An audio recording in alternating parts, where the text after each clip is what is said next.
Përshëndetje miq, ka jo vetëm disa ditë, por ka disa vite që bota zihen me ngjarje tragjike që kanë ndodhur në ishullin e quajtur Ishulli i Epsteinit.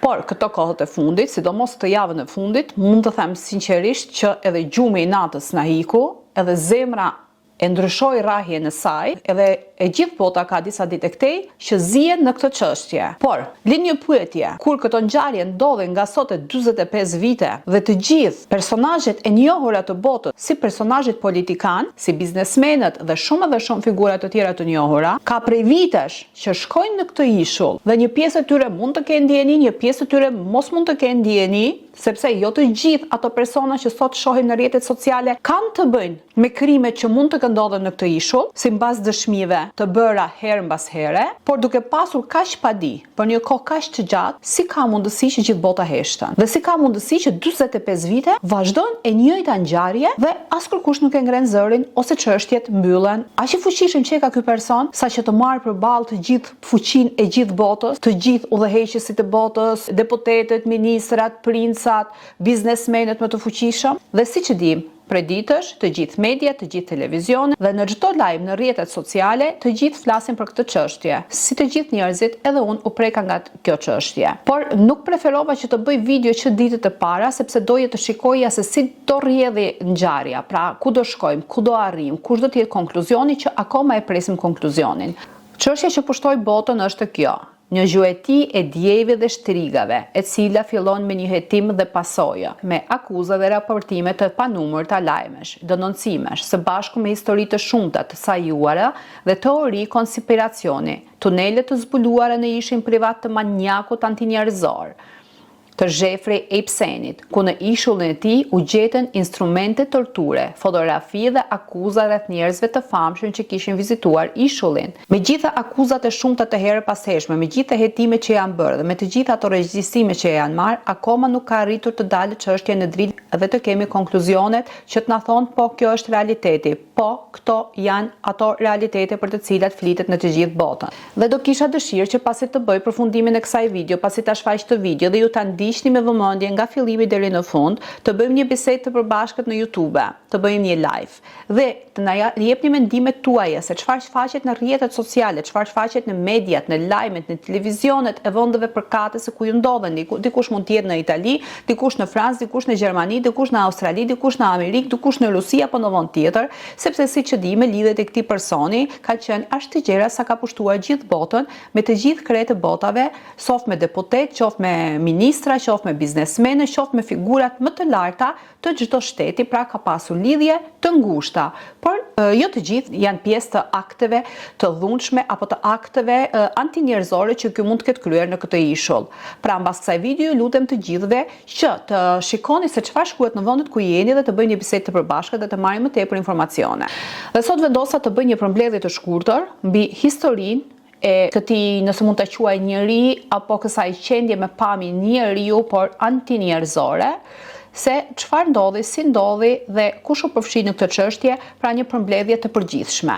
A mos vallo, askush nuk kishte fuqi ta mposhte dhe ta ndalonte këtë manjak antinjerëzor? Apo vërtet njerëzit e majmur nuk kishin të ngopur me epshet e tyre dhe donin të provonin gjithçka duke u mbështetur tek fuqia e lekut dhe tek pozita e tyre që kishin? Gjithashtu më lën një pyetje tjetër: ku ishte edhe fuqia e vetë Perëndisë që ka krijuar gjithçka në rrezullin toksor? Ku ishte fuqia e vetë Perëndisë që nuk i shpëtoi ato fëmijë të vegjël, si mbas dëshmive të dhëna ku fëmijët e vegjël bëheshin flim, ku gjaku i fëmijëve të vegjël pihej në përgota të arta, ku mishi i tyre survirej në tavolinat e tyre? Ajo që është pyetja kryesore është: përse pikërisht tani në këtë kohë kjo çështje u bë kaq e bujshme dhe e gjithë bota momentalisht po merret vetëm në këtë çështje dhe harruam gjithçka tjetër? Çfarë fshihet pas këtij plani? Mos po përgatitet diçka tjetër më e madhe teksa të gjithë njerëzit, të gjithë mediat dhe të gjithë gazetarët, të gjithë institucionet momentalisht janë fuksuar te kjo çështje, sepse në këtë çështje, në lidhje me këtë person, janë përfshirë të gjithë figurat e njohura botërore. Nuk ka shtet dhe nuk ka figura të njohura të një shteti që mos të kenë lidhje me këtë person, me Jeffrey Epstein. Por Sigurisht jo të gjitha ato figura ose ato personazhe që kanë vajtur dhe kanë vizituar këtë ishull ose që janë thirrur nga ky person që quhet edhe babai parasë, jo të gjithë këto mund të kenë lidhje me krimet apo me gjithçka që bëhet në atë ishull. Mbase mund të jenë përzierë në disa çështje të vogla, të çështje seksi, çështje intime, por jo të gjithë mund të kenë dijeni mbi këtë çështje. Është e pamundur sepse po të kenë dijeni të gjithë figurat e larta të botës, të gjithë figurat e fuqishme të botës me krime të tilla, nuk besoj që deri tashmë dikush nuk do kishte dalë që të fliste. Megjithëse janë bërë pati të ndryshme herë pas here, por çështjet gjithmonë janë mbyllur, sepse fuqia e lekut, e statusit ose shantazhet që mund të ketë bërë ky person ose video që mund të ketë ky person mund të jenë kaq të fuqishme sa të bëjnë të gjithë të heshtin. Por askush nuk paska qenë më fuqishëm se ky, nuk paska pas asnjë institucion të shtetit, asnjë udhëheqës të shtetit, asnjë princ, asnjë ministër, asnjë deputet, asnjë biznesmen me një fuqi të madhe që të mposhte këtë person në këtë ishull të vogël. Kjo me vërtet është një pyetje hamendese që më ka bërë të mendoj dhe prej ditësh të tëra po shikoj lajmet, i ndjek lajmet vazhdimisht, shikoj se çfarë shkruhet, shikoj se çfarë dokumentesh dalin, po dalin me miliona dokumenta, por në fakt nuk po dalin ato dokumenta që të na thonë po, me të vërtet, ja, kjo qenka. Përse i fshehin këto dokumente? A një ditë drejtësia a do të vendosi me drejtësinë e saj të ligjshme dhe të nxjerrë gjithçka që është bërë në atë ishull, ku janë me mijëra regjistrime, me mijëra ose me miliona regjistrime? Nuk e di. Do shohim dhe do presim. Flitet për një ishull të vogël në zemër të një okeanusi të madh, të përvetësuar nga një person i vetëm, i blerë nga një person i vetëm, ku në këtë ishull ndodhin ato ngjarje që gjunjëzojnë të gjithë fuqitë e botës. Dhe kjo është një enigmë e madhe. Dhe ato që janë kryesorët e këtij ishulli është një burrë, Jeffrey Epstein, dhe e dashura e tij. Pra që të dy janë me prejardhje izraelite, por të lindur dhe të rritur në Amerikë. Nëse kemi parasysh rritjen e tyre në Amerikë, mund të flasim nga dy sionistë. Dhe këto dy persona, ky burrë dhe kjo grua, me gjithçka që po shohim dhe gjithçka që po shfaqet, ato kanë gjonizuar të gjitha personazhet më të fuqishme të botës. Në fakt, ngjarjet që po dëgjojmë këto kohët e fundit, se çka ka ndodhur në atë ishull, i kemi parë disa herë në filma dhe në seriale të ndryshme të Netflixit. Për shembull, një nga këto është Squid Game, ku në këtë film të Netflixit Squid Game, ngjarjet që përfshihen në këtë scenario janë të gjitha identike, po t'i krahasojmë me ato çfarë flitet që ndodhin në këtë ishull. Dhe në fund më ka bërë përshtypje personazhi i fundit, ku ngeli vetëm një burrë dhe një fëmijë, dhe ai që ishte në rolin kryesor, për të shpëtuar fëmijën, ai u hodh vet në gremina. Pra, vrau veten për të shpëtuar fëmijën. Mos vallë me të vërtet, ato që e kanë përjetuar këtë gjë nda atje, e ka pasur këtë zemër që e ka parë se çka ndodh atje dhe ka dashur ta shfaqë me njerëzit. Dhe ajo që është interesante, të gjitha dëshmitë që janë bërë deri tani, ose të gjitha hipotezat që janë hedhur dhe të gjitha akuzat që janë bërë prej vitesh mbi Epsteinin, të gjitha ato persona që kanë ngritur zërin që ka thënë një fjalë, të gjithë këto njerëz kanë vdekur aksidentalisht, kush në një mënyrë dhe kush një tjetër. Dhe quhet që kanë vrarë veten. Si ka mundësi, si është e mundur. Po shfaq me ju këtë përmbledhje të shkurtër që kanë bërë duke u bazuar tek lajmet e shumta dhe tek videot e shumta që po shfaqen në rrjetet sociale, në YouTube, nga televizionet, nga gazetarët dhe nga media të ndryshme. Të paimagjinueshme në ishullin e tij privat, të përjashtuar nga taksat dhe detyrimet doganore. Edhe pse ende nuk është vërtetuar 100%, nuk ka asgjë të keqe të përmendësh tani që nuk ka dëshim për vetësinë e tij. Ai rrëmbeu fëmijë nga i gjithë bota dhe i solli në këtë ishull sipas akuzave. I torturoi këto fëmijë.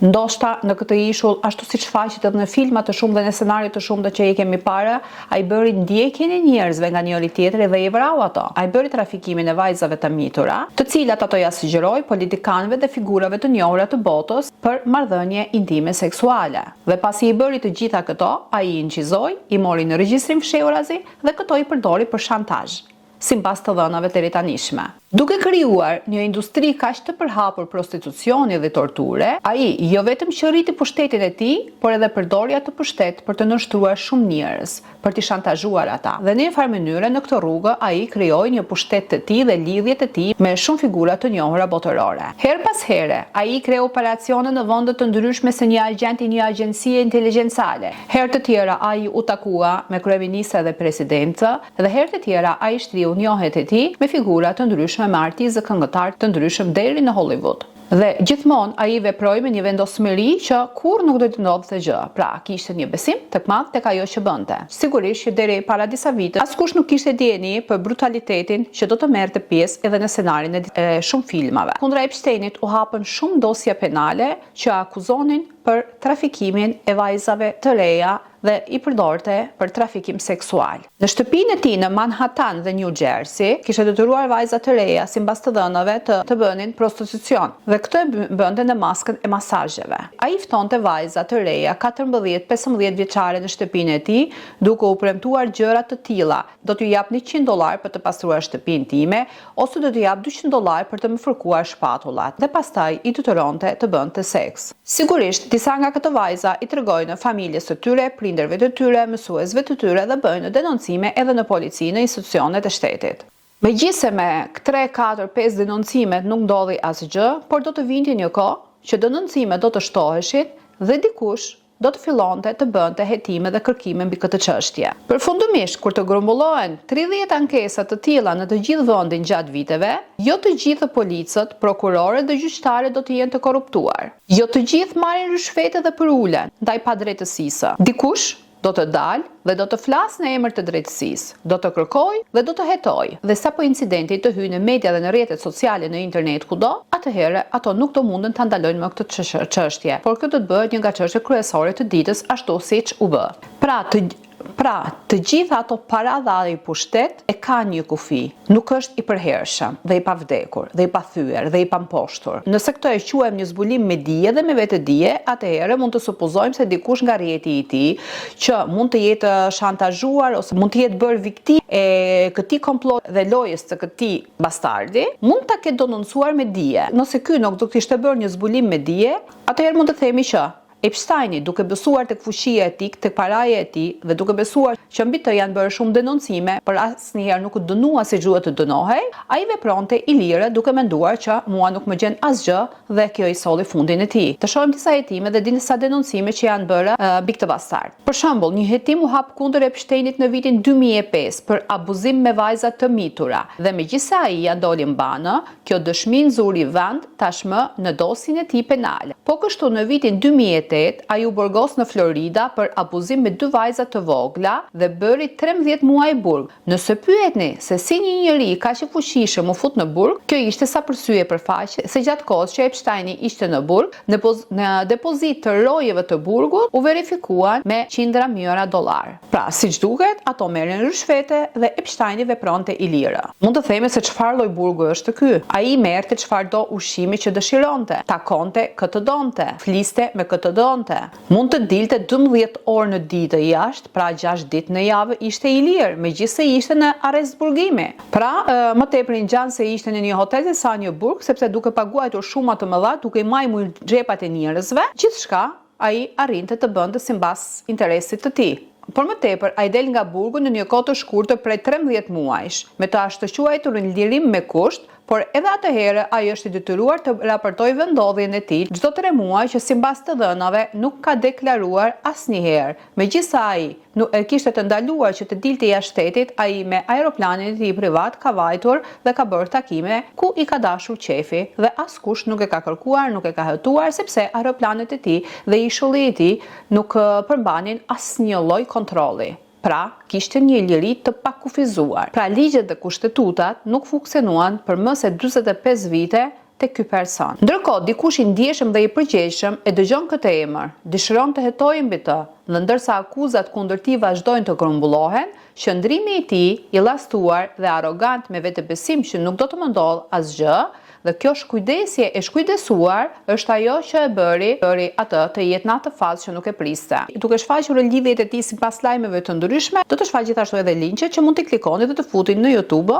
dhe t'i ndiqni. Do t'i keni edhe në shënimin e përfshirjes së videos në pjesën e poshtme ku shfaq videon. Të shikojmë disa nga deklaratat e personave të dhunuar, të cilët kanë denoncuar këtë person. Jennifer Auros, për shembull, ka dhënë deklarat kudo rreth abuzimit ndaj saj kur ishte 14 vjeçe.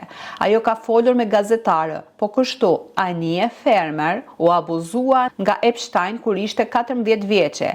Ajo e ka treguar këtë histori në 1000 herë, por fuqia e parasë bëri saj dhe askush nuk i mori përbazë akuzat e saj dhe në çdo rast akuzimi dosjat mbi akuzat e Epsteinit gjithmonë u mbyllën. Ajo që ka shumë rëndësi është edhe deklarata e mëposhtme. Dokumentet e gjykatës së Epsteinit zbulojnë se Virginia Giuffre pretendon si u paguan $15,000 për të kryer marrëdhënie seksuale me princ Andreon. Kjo është një nga ngjarjet dhe nga deklaratat që ka trënditur botën edhe disa kohë më përpara. Kështu që ai vazhdoi të kryente krime jo vetëm për vete, por edhe për të tjerët. Edhe pse princ Andreo fillimisht i mohoi këto akuza, më vonë atij u hoq titulli, u përjashtua nga pallati dhe humbi të gjithë autoritetin e tij. Dhe kjo grua e re, pas këtij denoncimi, për fat të keq humbi jetën. Pasi bëri publike këtë çështje, ajo vazhdimisht mori kërcënime dhe kudo që ishte ajo ndiqej. Pasi një autobus e përplasi vajzën me 100 km/h duke e goditur dhe duke e lënë të nxirr. Më pas u përhap lajmi se ajo kishte kryer vretëvrasje.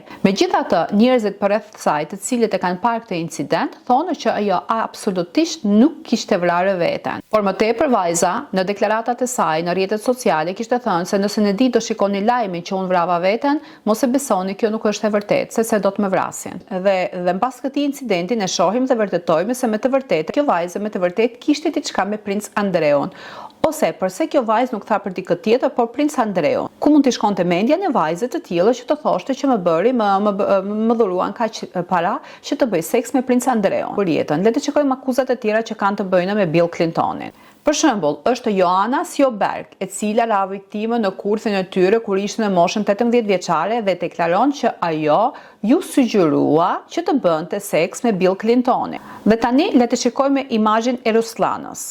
Ekzistonte një vajzë me emrin Ruslana Kurshonova, e cila shkoi në ishull në vitin 2005 kur ishte 17 vjeçe dhe donte të bëhej modele. Megjithatë, kjo vajzë disi kreu vetëvrasje në vitin 2008. Ajo që tërheq vëmendjen në të gjitha këto ngjarje është e dashura e Epsteinit. Mbrapa çdo skene gjendet ajo.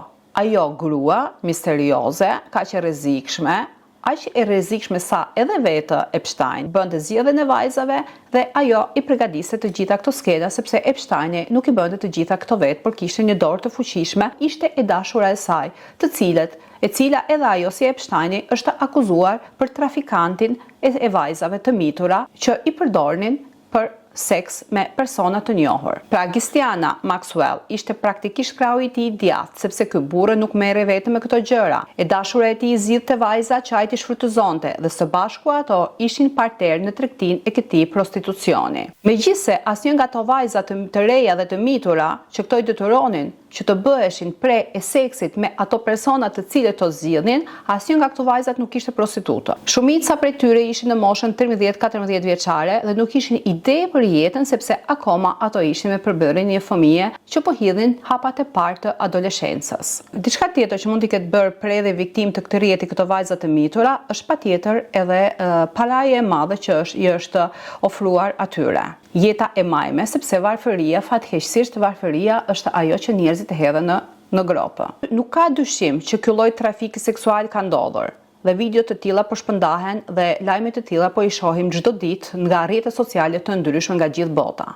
Por kush ka marrë pjesë në këtë trafikim, kush është brenda kësaj çështje dhe kush nuk ka të bëjë me këtë çështje, kjo është e dyshimte, sepse jo të gjitha ato persona të cilët kanë vajtur në ishullin e Gjefrit kanë të bëjnë me prostitucionin ose me masakrimin e fëmijëve, se shumë nga figurat të ndryshme të botës atje edhe janë thirrur, duke marrë parasysh gjendjen ekonomike të Epsteinit, duke marrë parasysh shtrirjen e tij që ai kishte bërë dhe lidhjet që kishte bërë me figura të mëdha, patjetër që ai i ka ftuar edhe shumë personazhe të ndryshme, por jo të gjithë mund të jenë pjesë e kësaj. Jo çdo kush që ka marrë pjesë dhe ngjitet në fotografi me Epsteinin mund të jetë pjesë e këtij e dhunës dhe e barbarizmit dhe e atyre ngjarjeve makarabarale që mund të kenë ndodhur në këtë ishull. Një pjesë e tyre mbas edhe nuk kanë pasur dieni fare, por thjesht ato janë thirrur që të marrin pjesë dhe të jenë në kadrazhin e tij.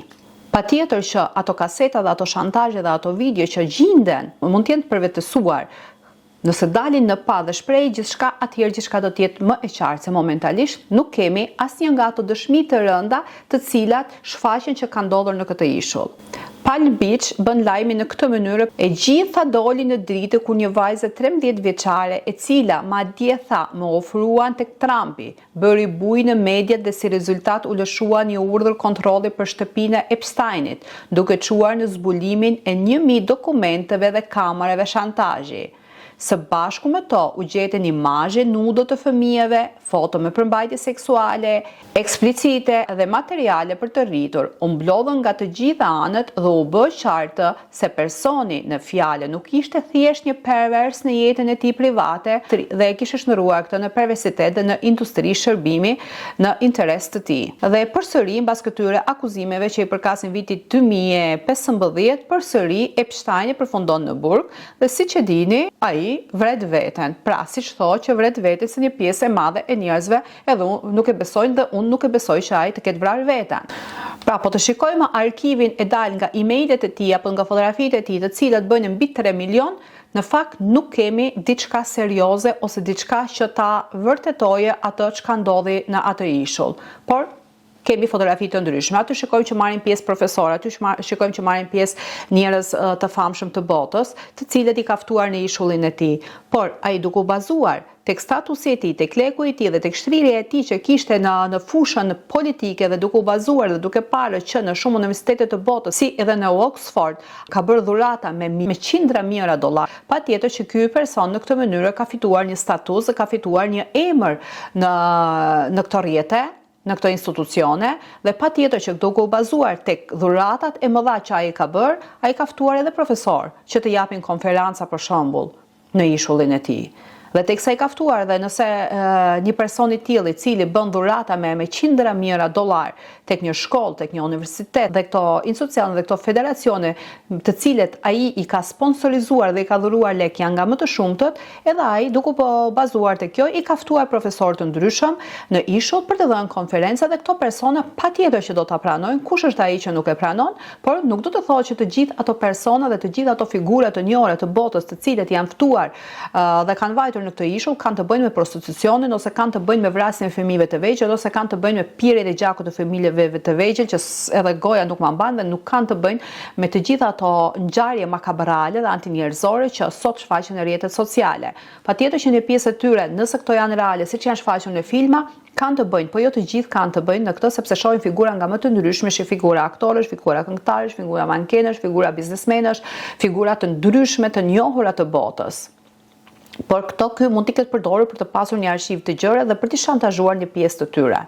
Nëse shikojmë në lajme të ndryshme që po shfaqen momentalisht, dikush shfaq një person që e ngjan Epsteinin diku tjetër dhe thotë ja ai po sillet rrugëve të këtij qyteti, të këtij vendi dhe jeton. Dikush tjetër merr një ngjarje që mund të ketë ndodhur diku në Spanjë ose diku në Gjermani kur një fëmijë është dhunuar nga familja e tij dhe thotë ja shiko që është dhunuar në ishull e Epsteinit. Dikush shfaq një tunel të gjetur diku tjetër dhe thotë ja pikërisht në këtë ishull, në ishujt e nëntoksorët e Epsteinit. Pra sot pjesa më e madhe e lajmeve manipulohen, dhe duke i manipuluar në këtë mënyrë, në fakt kjo është në të keqet e realitetit, sepse mbulohet realiteti dhe mbas një farë kohe njerëzit do thotë gjithçka është fake dhe asgjë nuk është reale, dhe ato që do të paguajnë janë ato fëmijë të cilët janë grabitur, sepse grabitja e fëmijëve është bërë herë mbas here. Po ta marrim si shembull edhe në Shqipëri në vitet 96-97, ato të cilët e kanë përjetuar ato kohë në Shqipëri, e dim shumë mirë se sa fëmijë kanë humbur në Shqipëri, se si një pjesë e fëmijëve janë marrë dhe janë hequr organet e brendshme dhe ato janë hedhur mbas derës të shtëpisë të prindërve ku kanë qenë të prerë dhe pa veshka. Këto e kanë përjetuar shumë familje shqiptare. Unë që kam jetuar në ato kohë në vitin 97, 98, 99, sidomos në tërmetin e Turqisë, në ato kohë në Turqi, në kohën e tërmetit kanë humbur shumë fëmijë që janë rrëmbyer mbas tërmetit. Kam qenë vetë prezente ku edhe fëmia im është marrë në krah nga dikush dhe është munduar të vjedhet, ju kam hedhur sipër, ju kam turr, kam marrë fëmin djalin nga krahu dhe kam hedhur për tokë duke përditur në mes të atij vendi ku ishin, pra që ishin në mes të çadërave. Dhe kanë shumë fëmijë kam humbur dhe kur këto fëmijë nuk janë gjetur. Plus që sidomos edhe në Turqi ka humbje me qindra mijëra fëmijë, që këto janë bërë debate edhe në programe televizive ku familjet dalin dhe i kërkojnë, dhe kanë dalë edhe spitale që i përkasin viteve 80-90 ku fëmijët e tyre pra në spital kanë humbur me foshnja të sapo lindura dhe prindërve i kanë thënë që fëmijët e tyre kanë lindur të vdekur ose ka vdekur mbas lindjes dhe nuk kanë pranuar që t'i japin as gjenazën e fëmijës, duke thënë që nuk e japim se është punë higienik, se është diçka për higjiene.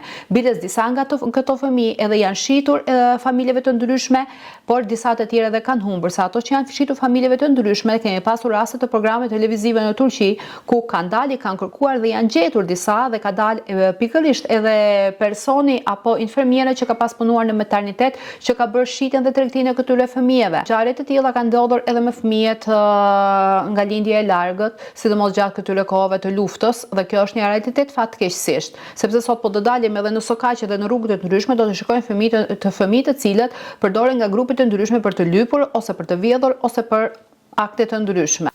Nëse shikojmë në arkivat e Epsteinit që po dalin, një pjesë e tyre janë fotografi që ka me shumë personazhe të ndryshme, por një pjesë e dokumenteve të ndryshme janë të terë të zeza, pra nuk shikohet asgjë. Mbase aty ku nuk shikohet asgjë, ato janë dokumentet reale, pra po fshihet realiteti apo jo. Me të vërtetë kjo është një enigme e madhe. Duhet të bëjë një program të tillë. Pasi shikoj të gjithë ato të cilët përdorin rrjetet sociale që merren me programe të ndryshme, të gjithë gazetarët dhe po shikoj që të gjithë që nga dita e parë, të gjithë po bëjnë lajme çdo ditë një lajm. Unë të them të drejtën, deri sot kanë ndetur e qasur nga këto lajme për arsye se në radhë të parë nuk më bante zemra që të bëj programe të tilla kur mendoj sidomos për fëmijë të grabitur, për fëmijë të masakruar, për fëmijë të përdhunuar. Dhe mund të them me sinqeritetin më të madh që disa ditë edhe nuk kanë fjetur gjumë dhe zemra më është trënguar edhe nga goja nuk i nxirret dot to fjalë. Mund të kem shfaqur një video ose një fotografi të marrë nga një rrjet social, por pa komentuar sepse nuk më mbante zemra, nuk më dilte nga goja një fjalë, por pasi po shikoj për më se një javë dhe më tepër që rrjetet sociale dhe televizionet dhe mediat dhe programet e lajmeve janë mbushur me lajme të tilla, me hipoteza nga më të ndryshmet, pasi i shqyrtova të gjitha, i shikova të gjitha, mendova që të bëj një përmbledhje. Pra, çfarë kemi deri tani në dorë? Po shikojmë që Epsteini ka vajtur kudo në botë, ka ardhur edhe në Shqipëri aeroplani i tij. Epsteini ka vajtur edhe në Turqi, biles mbi 20 herë ka vajtur edhe në Turqi. Po shikojmë që Epsteini ka lidhje me të gjitha figurat e larta, me të gjitha ministrat, me deputetët, me biznesmenët dhe me figurat më të larta të një shteti dhe me figurat më të larta të medias. Pra, ai ka një rrjet, një zinxhir rrjeti shumë të madh. Për ato çka ka ndodhur në këtë ishull, nuk jemi të qartë se çfarë ka ndodhur, por nëse shikojmë në filmat e Netflixit ku janë shfaqur ngjarjet identike siç po flitet që janë shfaqur në këtë ishull, kjo na bën që të tmerrohemi dhe të mendohemi. Dhe nëse shikojmë që ato scenaristët që i kanë shkruar këto filma, dhe nëse shikojmë që ato dëshmi që janë bërë mbi këtë person gjithmonë kanë rënë poshtë, dhe dëshmitarët dhe ato njerëz të cilët kanë thënë që ky person po na shantazhon, ky person po na përdoren për prostitucion. Dhe duke u bazuar te disa video të disa personave të tjerë që në botë dikush thot me fëmijët që ne hajmë, me bebet që ne po hajmë, me mishin e tyre që ne po hajmë, dikush tjetër po thot ato po hajnë fëmijë, pra këto akuza kaq të rënda. Dhe nëse shikojmë dokumentet që gjenden momentalisht, pra me miliona dokumente, pra në dokumente nuk shikojmë asgjë që të na dërgojë tek këtë çështje, por a ka ndodhur? Patjetër që diçka ka ndodhur. Por drejtësia sa do e bëj punën e saj? Nuk e dim. Shpresojmë që këto dokumente, realitete të dalin në pa dhe këto krime, për gjithçka, për çdo krim që mund të jetë bërë ndaj fëmijëve, të marrin dënimin e tyre dhe të dënohet me daljen në pa të kësaj çështje. A do të mbarojë kjo çështje? A do të mbarojë kjo çështje? A do të marrë fund kjo çështje? Patjetër që nuk do marrë fund, sepse kudo në një shtet të botës, në një vend të botës, po përjetohen ngjarje të tilla. Kudo në botë dhe kudo në çdo vend të botës e kemi grabitjen e fëmijëve, e kemi përdhunimin e fëmijëve, i kemi këto tragjedira dhe këto çështje vazhdojnë të përjetohen mbase jo në mënyrë kaq të hapur ose nuk bëjnë bujë kaq sa ç'bëri kjo çështje, por ato përjetohen, diku përjetohen. Dhe derisa në drejtësi dhe në karriket e shtetit do të ketë persona të cilët nuk i ngopet syri dhe nuk i ngopet xhepi dhe do të bëhen viktima të ngrënies së rishfetit, pra të lekut, dhe do të shisin drejtësinë për disa lekë që do të fusin në xhep, asnjëherë drejtësia nuk të zoj vendin e saj që duhet të zoj. Dhe fatkeqësisht ato që do ta vuajnë janë familjet e varfra, ato që do ta vuajnë janë familjet të cilët nuk kanë mundësi që të paguajnë më tepër lekë që të bëjnë ato njerëz të cilët heshtin që të bëjnë ato që të flasin. Shpresoj që gjithçka të jetë gënjeshtër, shpresoj që të gjithë të lajme që janë bërë dhe që po shfaqen në rrjetet sociale të jenë vetëm me një mendim që ato persone që përdoren në rrjetet sociale të bëjnë lajmet sa më tragjike që të fitojnë sa më shumë klikime. Do të dëshiroja këtë me gjithë shpirt veçse mos të ishin realitete ato të cilat po shfaqen sidomos për masakrimin edhe fëmijëve dhe përdorin e fëmijëve në atë mënyrë siç është shfaqur në rrjetet sociale, se në të vërtetë na tranuan, na bëjnë me probleme psikologjike, na bën që zemra të na ngushtohet dhe na bën me smundje zemre. Na lanë të gjithëve sakat. Por kjo çështje pikërisht ka vite që zgjaten dhe pikërisht pse tani u bë buj kjo çështje, pse doli në pa. Çfarë fshihet pas kësaj? Çfarë komploti po bëhet tani? Do ta tregoj koha se kur ne të gjithë jemi në gjumë dhe po ndjekim këtë çështje, çfarë po ndodh mbas krahave tan. Do ta shikojmë koha, do ta tregoj. Shpresoj që asnjë familje kudo në botë mos të përjetojë një tragjedi të tij, jo me fëmijët, por as me macat dhe me qentë, se unë jam një person që shikoj maca dhe më dhimbset maca ime kur e kap një koll ose kur e shoh që maca ime është agresivizuar, them të drejtën ndihem keq dhe jo më për një fëmijë. Por këto ngjarje tregojnë se me të vërtetë kjo botë është zotëruar nga djalli dhe jo nga njeriu. Dhe njeriu është vetë këmba e djallit. Njeriu është qenia më e pamëshirshme që ekziston në këtë botë. Mbi këtë çështje nuk mund të flitet shumë tepër, edhe do të dalin video për arsye sepse edhe YouTube-a i bllokon dhe direkt janë ato fuqi të mëdha që i bëjnë tak dhe i ndalojnë dhe nuk lejnë njerëzit të flasin, ose pritet drita, ose pritet interneta, ose quhet diçka e kundërligjshme, pra gjithçka ndodhen. Gjithçka mund të flasin, por kur është puna për të ngretë zërin për drejtësinë e diçkaje, vjen një moment ku aty të ndalohet zëri. Shpresojmë shohim se çfarë do të dalë në të ardhmen.